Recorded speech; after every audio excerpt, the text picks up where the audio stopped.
Generation Iron just released Bigorexia. I thought they did a great job representing what is an extreme disease called body dysmorphia. The film presented people definitely suffering with this condition. And it's worth seeing for sure, especially if you take any steroids or if you're extreme into fitness at all, man or woman. The greater question is this condition, bigorexia, more common among us? The film shows a patient of mine named Jeff, who appears to be the average Joe who got involved with steroids to better himself with bodybuilding competitions, and he definitely did great for some time. He even made more money at work as a salesman. Then he suffered a severe infection from the steroid injections and ended up in the hospital for weeks and was very sick. After he left the hospital, and for well over 1 year, he was in heart failure. Thank God he resolved and he's doing well now. Please see Jeff's story in the film. Jeff was one of the normal guys in the film, that's for sure. The other people in the film were more classic for bigorexia. Krill, the synthol kid, and that man from Brazil.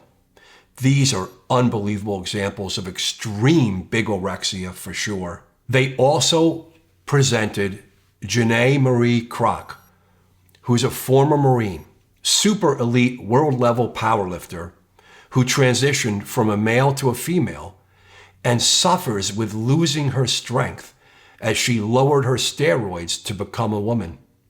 It's amazing to hear her explicit feelings on how she became the person she is and how she continues to use male hormones as a woman to stay big and strong. In addition, there was a Russian pro bodybuilder woman, incredible, a physique competitor from the UK who is more like the regular guy who would be suffering from bigorexia.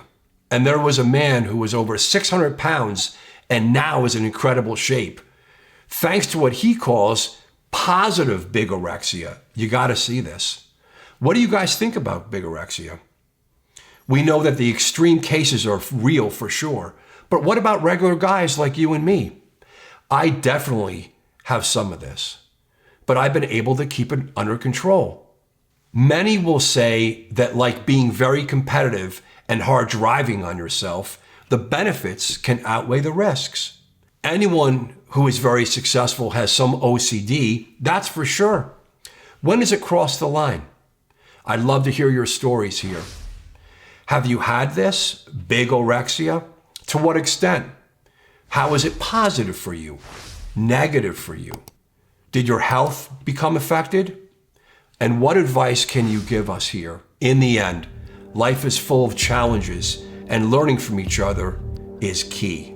Thank you so much for watching this video and sharing your own personal stories.